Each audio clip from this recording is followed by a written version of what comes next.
How to crack UPSI 2025। जी हां, आपने थंबनेल बिल्कुल सही देखा।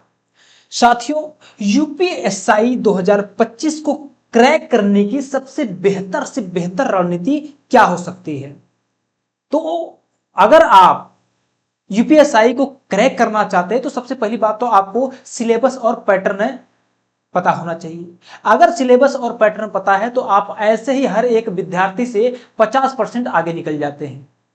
फिर बात आती है कि जो हमारा सिलेबस है उसको कवर कैसे किया जाए।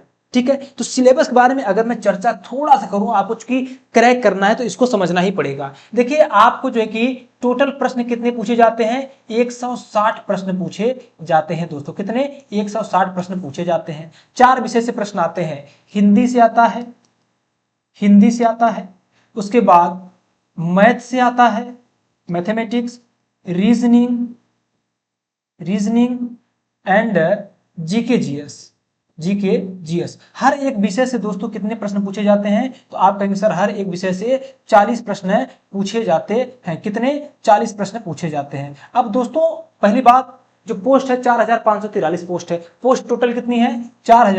4543 पोस्ट है। तो आपको एक बात ये चीज समझ लेनी होगी कि कंपटीशन बहुत टफ होने वाला है। और अगर कंपटीशन टफ होने वाला है तो आखिर भाई मेहनत थोड़ा सा टफ करना होगा, पहली चीज ध्यान रखना है। ठीक, अब क्या करना है? हिंदी जो है, हिंदी में आप टारगेट रखिए। देखिए, आपको हर एक सब्जेक्ट में 35% मार्क्स अनिवार्य है। ठीक है, अगर आप किसी भी सब्जेक्ट में 35% से कम प्रश्न को करते हैं तो आप वहीं डायरेक्ट फेल मान लिए जाएंगे। कई बार कुछ बच्चों के मन में आता है कि भैया हमारा गणित और रीजनिंग तो टापो टाप है, 40-40 मारेंगे 80, और जीके जीएस में एक को दो कर लेंगे तो भी हमारा काम हो जाएगा, हिंदी भी चाप देंगे जो है कि 30-35 प्रश्न। नहीं, आपको हर विषय में पहले तो पास मार्किंग लाना पड़ेगा। पास मार्किंग कितना होता है? 35% होता है दोस्तों। हर विषय में आपको 35% क्या करना है? हल करना है। अब 35% से आपको 100 तक जाना है। मैं बता दूं, हिंदी एक ऐसा विषय है, थोड़ा बहुत मेहनत कर लेंगे तो अगर आप 40 प्रश्न है तो 40 प्रश्न में अगर मैं बात करूं दोस्तों तो आप 35 प्लस प्रश्न यहां से कर लेंगे। गणित जो है कि कुछ बच्चों को टफ लगता है तो गणित से भी मैं बता दूं आपको कम से कम 30 प्लस प्रश्न करना पड़ेगा। कुछ बच्चे बड़े धुरंधर होते हैं जो 40 से 40 भी रगड़ सकते हैं। हाँ ठीक है, तो बहुत अच्छी बात है। आप रीजनिंग में जो है कि कम से कम 40 प्रश्न है तो 40 का 40 करने का पूरा लक्ष्य रखिए। 38-39 तो सही हो जाने चाहिए। ठीक है, जीके जीएस की बात करें तो इसमें कम से कम आपका 25 प्रश्न सही होने चाहिए। तो इसको सही से अप्रोच पाने के लिए आपको थोड़ा सा एनालिसिस करना पड़ेगा पीवाईक्यूज का। किसका? पीवाईक्यूज का। जी हां, प्रीवियस ईयर क्वेश्चंस का।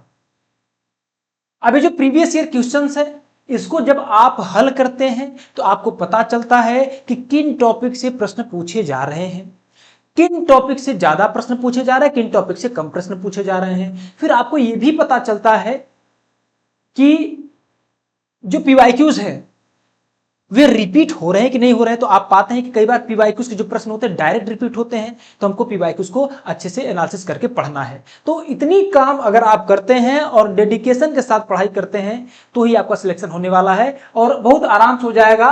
अगर आप डेडिकेशन दिखाएंगे तो ध्यान रखिएगा, आप अपनी तरफ से अपना 100% देना मत भूलिएगा। अगर जरा सा भी चूक किए तो आप इस परीक्षा में, या कहें कि जो कंधे पर आपको 2 स्टार दिख रहा होगा, यहां पर भी मैंने लगाया था थंबनेल के ऊपर, यहां पे, ठीक है, ये अगर आपको दिख रहा होगा तो यहाँ पे 2 स्टार जो आपको दिख रहा है, जिसका आप सपना देख रहे हैं, वो सपना ही सब रह जाएगा। ध्यान रखिएगा।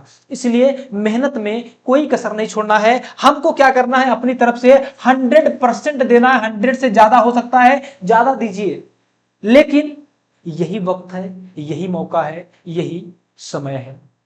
इस पर मुझे एक लाइन याद आ रहा है कि अपने सपनों का पीछा दिन रात करते हैं, अपने सपनों का पीछा दिन रात करते हैं और कामयाबी उन्हीं को मिलती है जो शुरुआत करते हैं। तो दोस्तों आज ही शुरुआत करिए। जी हां, आज ही शुरुआत करिए और अभी से शुरुआत कर लीजिए। कई बार क्या होता है कि कुछ बच्चों को लगता है यार हमारा तो नहीं होगा, हमारा चांस ही नहीं है, 2-4% से क्या होगा।